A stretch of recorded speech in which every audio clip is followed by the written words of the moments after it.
Good morning class. आज हम एक खास अनाउंसमेंट करने वाले हैं। ध्यान से सुनना। Good morning ma'am. मैम बड़े और साफ अक्षरों में बोर्ड पर लिखना शुरू करती है। चौक की खड़खड़ाहट के साथ पूरी कक्षा शांत हो जाती है। Next week competition. कृष्ण का अनन्य भक्त कौन था? बोर्ड पर लिखे शब्दों को देखते ही श्वेता अपनी बेंच पर सीधी बैठ जाती है। उसकी आंखें उत्साह से चमक उठती हैं। मैम मतलब हमें बस नाम बताना है या और भी कुछ? बहुत अच्छा सवाल श्वेता। सिर्फ नाम बताना काफी नहीं होगा। मैम अगर किसी को नाम याद हो पर पूरी कहानी ना पता हो तो उससे अभी से तैयारी शुरू करनी होगी। कंपटीशन में नाम के साथ उस भक्त की कहानी और उसकी भक्ति का अर्थ भी बताना होगा। मतलब हमें ये भी बताना होगा कि वो कृष्णा से इतना प्रेम क्यों करता था। बिल्कुल। भक्ति सिर्फ शब्द नहीं होती। भक्ति में विश्वास, प्रेम, समर्पण और हिम्मत होती है। मैम अनन्या भक्त का मतलब क्या होता है? अनन्या भक्त मतलब जो पूरे मन से बिना दो विधा के सिर्फ अपने आराध्य पर विश्वास रखे, जिसका प्रेम सच्चा हो और जो मुश्किल में भी ना बदले। मैम तो क्या एक से ज्यादा जवाब हो सकते हैं? कृष्णा के तो बहुत भक्त थे। हाँ, कृष्ण के कई भक्त थे, लेकिन कंपटीशन में तुम्हें एक भक्त चुनना होगा और फिर साबित करना होगा कि तुम उसकी भक्ति को समझते हो। मैम क्या हम घर से तैयार करके आ सकते हैं? जरूर।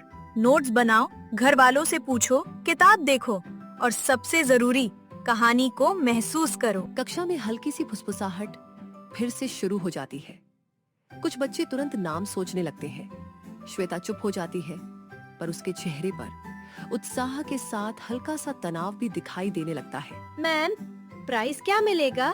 प्राइज से ज्यादा जरूरी है सीखना। फिर भी बेस्ट स्पीकर को स्कूल असेंबली में बोलने का मौका मिलेगा। सभा में बोलने का नाम सुनते ही बच्चों में नया उत्साह जाग उठता है। मैम मैं अच्छी तरह तैयारी करूंगी। मुझे पता है श्वेता।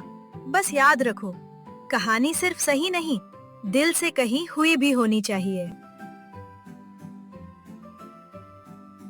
श्वेता, तुम्हारे दिमाग में कोई नाम आ रहा है क्या? नाम तो 2-3 याद आ रहे हैं, पर मुझे समझ नहीं आ रहा कौन सा सही होगा। मैं तो सोच रहा हूँ कि जो सबसे फेमस हो वही बोल दूं। नहीं, मैम ने कहा ना सिर्फ नाम से काम नहीं चलेगा, कहानी भी अच्छी होनी चाहिए। हाँ, और भक्ति का मतलब भी बताना होगा। ये थोड़ा मुश्किल लग रहा है। मुझे तो सबसे मुश्किल ये लग रहा है कि स्टेज पर जाके सब याद कैसे रहेगा। मुझे स्टेज से इतना डर नहीं लगता। मुझे डर ये लग रहा है कि कहीं मैं अधूरी बात ना बोल दूं। तुम तो वैसे भी क्लास में अच्छा बोल लेती हो। बोल लेती हूँ, पर इस बार माम ने जो कहा ना, दिल से समझकर बोलना, वो ज्यादा बड़ा काम लग रहा है। स्कूल से घर तक का रास्ता आज श्वेता को पहले से छोटा लग रहा था। उसके मन में सिर्फ एक ही बात चल रही थी, कृष्णा भगवान का सबसे अनन्य भक्त कौन था? अगर मैंने गलत नाम चुन लिया तो? नहीं, मैम ने कहा था नाम से ज्यादा कहानी समझना जरूरी है। सोचते सोचते वो घर के दरवाजे तक पहुंच जाती है। आंगन में उसकी दादी चारपाई पर बैठी हुई है। उनके पास तुलसी का हरा भरा पौधा है और हाथों में जपमाला है। दादी शांत भाव से भगवान का स्मरण कर रही है। घर का स्नेह भरा वातावरण देखकर श्वेता के मन की उत्सुकता और भी बढ़ जाती है। अरे श्वेता, आज तो बहुत जल्दी आ गई लगती हो। दादी, मुझे आपसे बहुत जरूरी बात पूछनी है। इतनी भी क्या जल्दी है, पहले पानी तो पी लो। पहले सवाल का जवाब, फिर पानी। अच्छा बाबा, पूछो। कृष्ण भगवान का सबसे अनन्य भक्त कौन था? बस इतनी सी बात के लिए इतनी दौड़ लगा रखी है। दादी, ये इतनी सी बात नहीं है, स्कूल में कंपटीशन है। अच्छा, तो बात कंपटीशन तक पहुंच गई है। और जो जीतेगा उसे असेंबली में स्पीच देने का मौका मिलेगा। तो फिर तुम तो जीतना ही चाहती होगी। जीतना तो चाहती हूँ, पर सही जवाब भी देना चाहती हूँ। ये हुई ना समझदारी वाली बात। तो बताओ, तुम्हारे हिसाब से कृष्ण के भक्त कौन कौन थे? सुदामा थे, अर्जुन थे, द्रौपदी भी थी और गोपियाँ भी थीं। बिल्कुल सही। और इन सब में से सबसे बड़ा भक्त कौन था? बस वही तो समझ नहीं आ रहा। क्यों नहीं आ रहा? क्योंकि सबकी कहानी अलग है। सुदामा दोस्त थे, अर्जुन को गीता मिली, द्रौपदी की रक्षा कृष्ण ने की। सभी खास लगते हैं। और इसीलिए ये सवाल मुश्किल है। दादी, तो फिर जवाब क्या है? बेटा, जवाब सिर्फ नाम में नहीं छुपा। जवाब भक्ति में छुपा है। ये बात मैम ने भी कही थी। तुम्हारी मैम समझदार लगती हैं। दादी, आप फिर बात घुमा रही हो। अच्छा ठीक है, अगर मुझसे पूछो तो एक नाम सबसे पहले याद आता है। कौन? दादी जल्दी बताओ ना। मीराबाई। मीराबाई? हाँ बेटा, मीराबाई। दादी, क्या वो रानी थी? हाँ, राज परिवार में जन्म हुआ था उनका। फिर सब उन्हें भक्त क्यों कहते हैं? क्योंकि कुछ लोग राजगद्दी से बड़े होते हैं और कुछ लोग भक्ति से। मीरा भक्ति से बनी। उन्होंने ऐसा क्या किया था? जो बहुत कम लोग कर पाते हैं। पूरा संसार एक तरफ हो गया, लेकिन उनका कृष्ण पर विश्वास नहीं बदला। कभी भी नहीं। कभी भी नहीं। अगर सब मना करे तब भी? हाँ, तब भी। अगर मुश्किलें आ जाए तब भी? हाँ, तब भी। अगर डर लगे तब भी? हाँ, तब भी। दादी का हर उत्तर सुनते सुनते श्वेता की उत्सुकता और भी बढ़ती जा रही थी। दादी, मुझे लगता है ये कहानी बहुत अलग होने वाली है। सिर्फ अलग नहीं, दिल को छू लेने वाली। दादी, आपको ये कहानी किसने सुनाई थी? मेरी दादी ने। तो ये कहानी इतनी पुरानी है? कहानी पुरानी है, लेकिन सीख आज भी नई लगती है। कौन सी सीख? वही जो लोग अक्सर भूल जाते हैं। सच्चा प्रेम और सच्चा विश्वास कभी आसान नहीं होता। दादी, मुझे पूरी कहानी सुननी है, एक भी हिस्सा छोड़ना मत। एक भी नहीं छोड़ूंगी। प्रॉमिस? पक्की वाली प्रॉमिस। मैं तैयार हूँ दादी। तो फिर ध्यान से सुनना।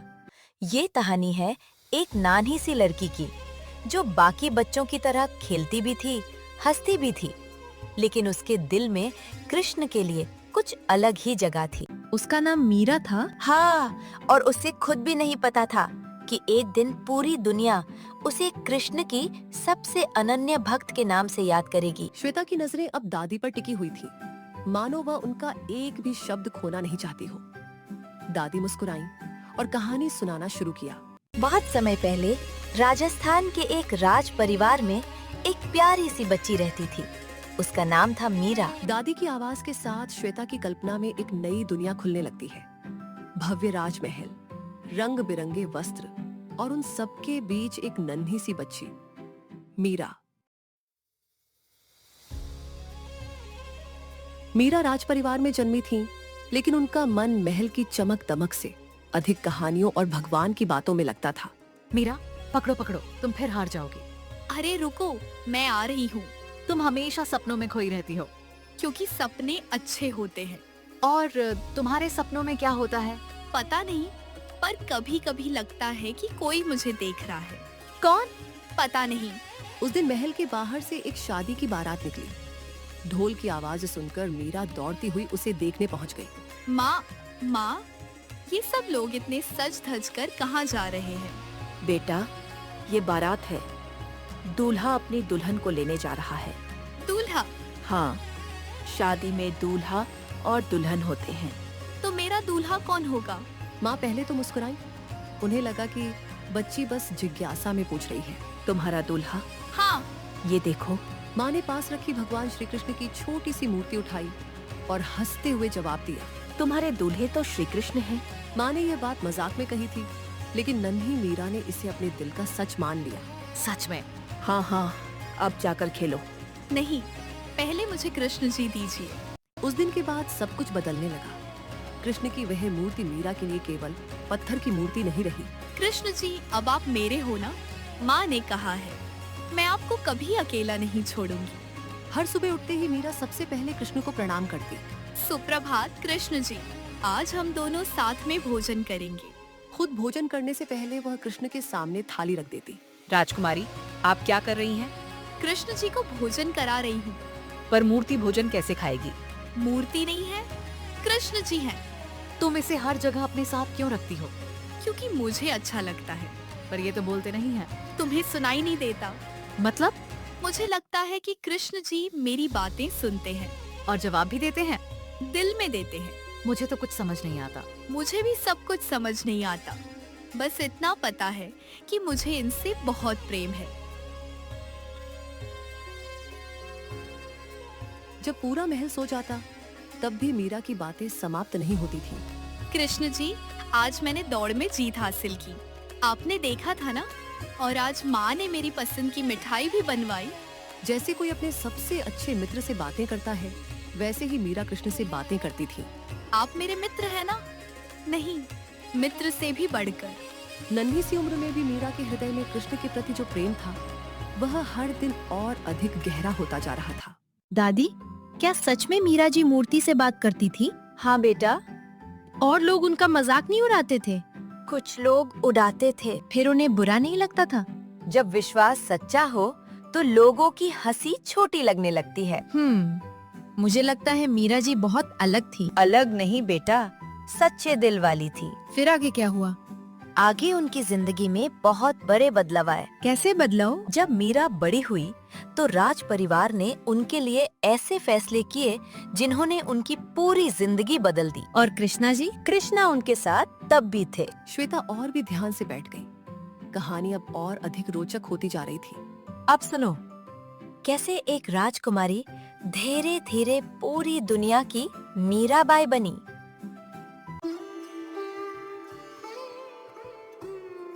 समय के साथ मीरा बड़ी हो गई, लेकिन एक बात बिल्कुल नहीं बदली, श्री कृष्ण के प्रति उनका प्रेम। उनकी सुबह आज भी श्री कृष्ण के नाम से शुरू होती थी और रात भी श्री कृष्ण का स्मरण करते हुए ही बीतती थी। राजकुमारी, आज तो सारा महल खुशी से झूम रहा है। कोई खास बात है क्या? राजकुमारी, आपके विवाह का शुभ निर्णय हो चुका है। यह सुनकर मीरा कुछ पल के लिए चुप हो गई। विवाह? जी, राज परिवार ने निर्णय ले लिया है।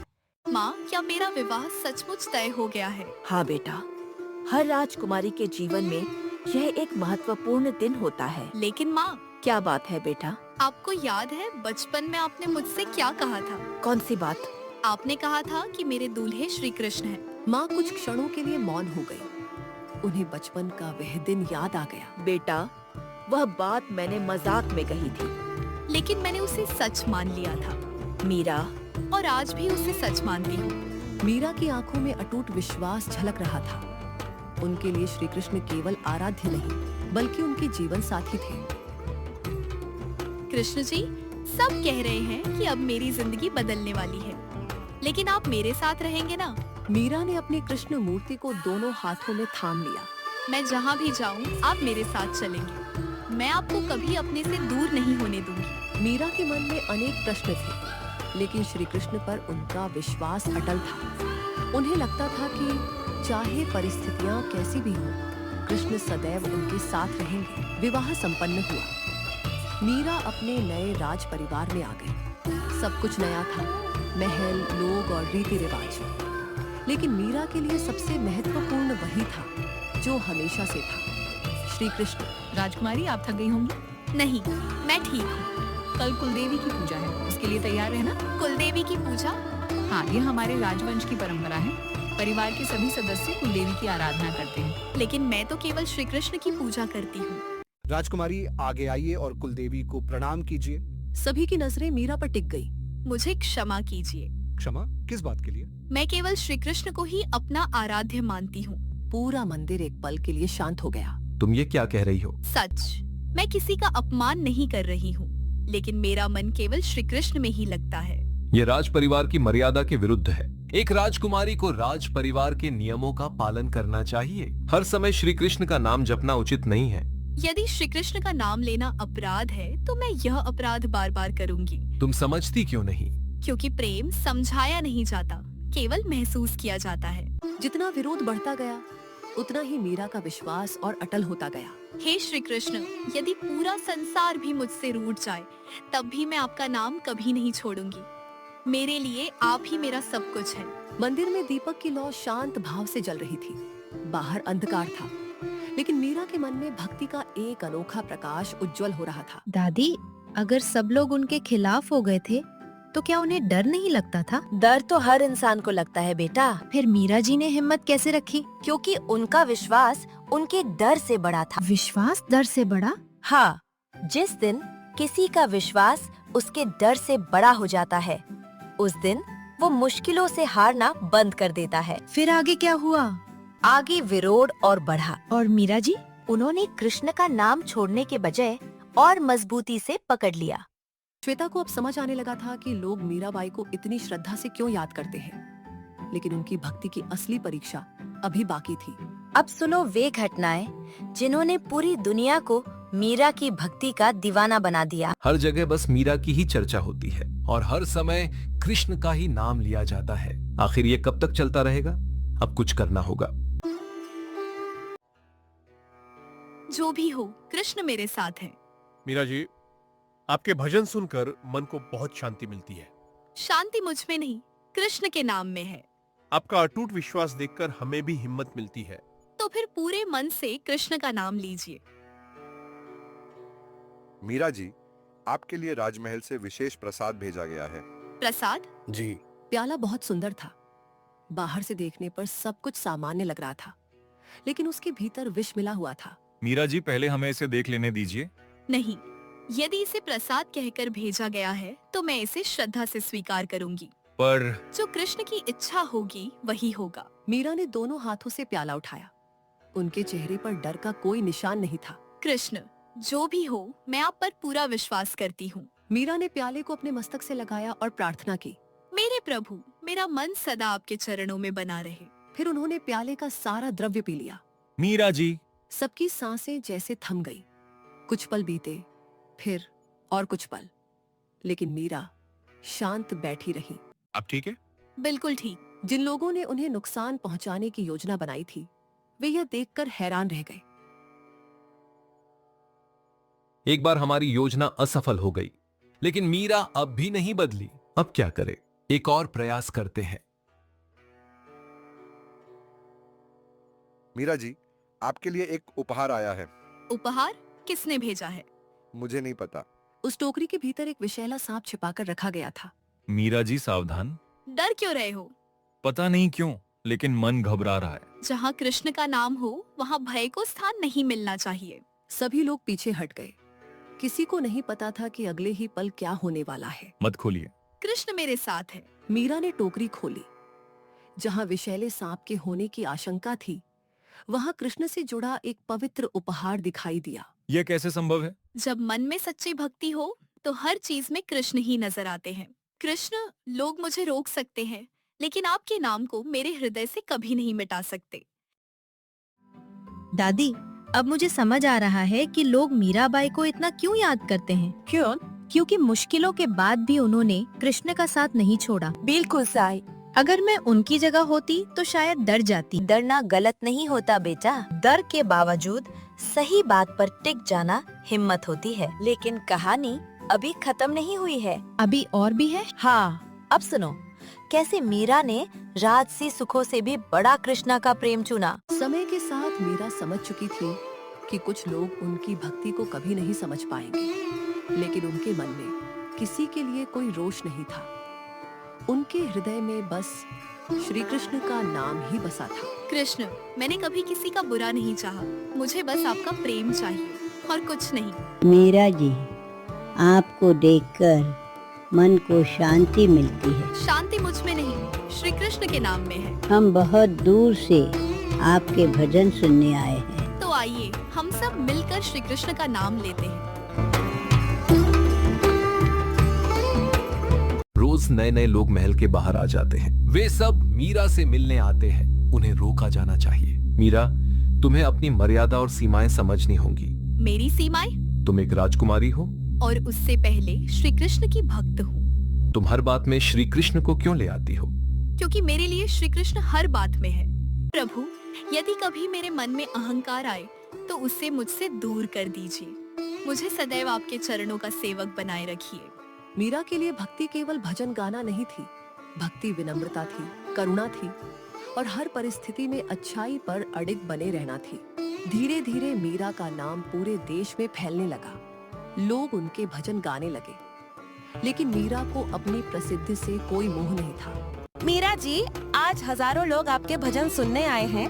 यदि वे मुझे सुनने आए हैं तो यह मेरी हार है, और यदि वे श्री कृष्ण का स्मरण करने आए हैं तो यही मेरी सबसे बड़ी जीत है।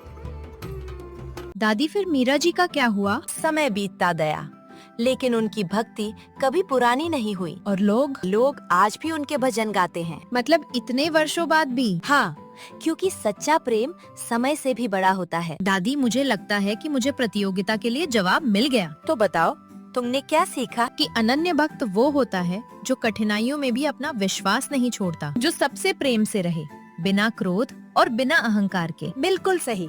और इसलिए मेरे अनुसार मीराबाई श्री कृष्ण की सबसे अनन्य भक्त थी।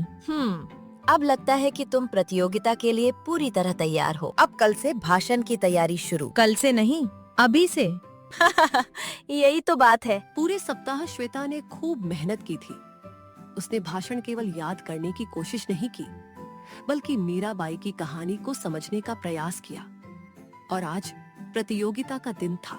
श्वेता, तैयार हो? थोड़ी सी घबराई हुई हूँ। बस थोड़ी सी? मुझे तो बहुत डर लग रहा है। मुझे भी थोड़ा डर लग रहा है। सच?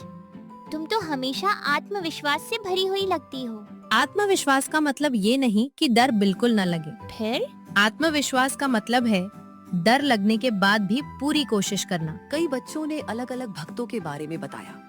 किसी ने सुदामा का नाम लिया, तो किसी ने अर्जुन का।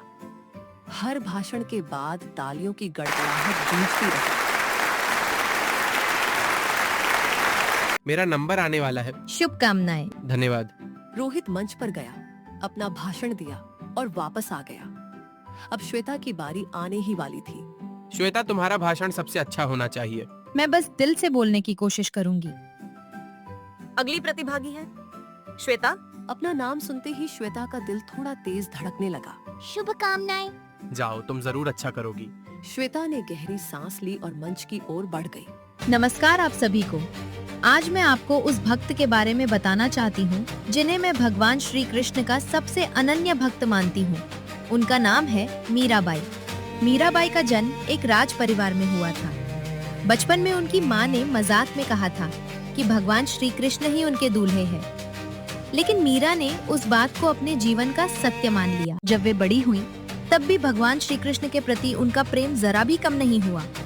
लोगों ने उन्हें बहुत समझाया, रोका और कई बार उनका विरोध भी किया, लेकिन मीराबाई ने अपना विश्वास कभी नहीं छोड़ा। मेरे विचार में अनन्य भक्त वह नहीं जो केवल प्रार्थना करता रहे। अनन्य भक्त वो है जो हर कठिन परिस्थिति में भी अपने आराध्य पर अटूट विश्वास बनाए रखे।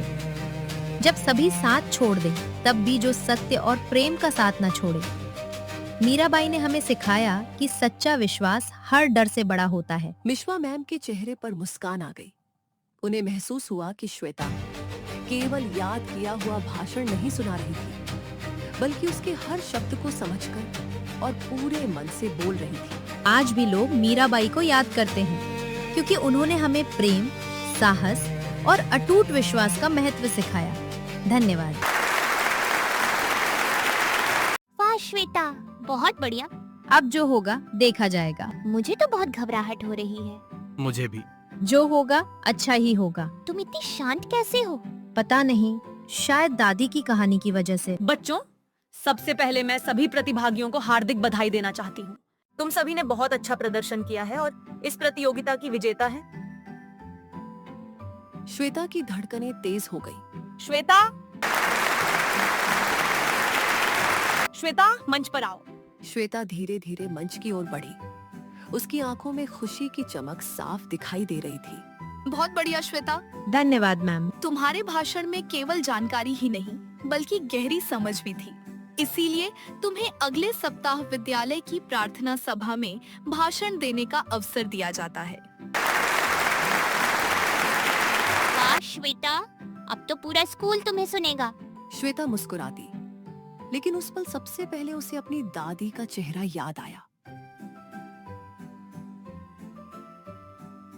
तो बताओ, आज का दिन कैसा रहा? बहुत अच्छा दादी, मैं प्रतियोगिता जीत गई। मुझे तुम पर गर्व है बेटा। लेकिन मुझे लगता है कि मेरी सबसे बड़ी जीत ट्रॉफी नहीं है। तो फिर क्या है?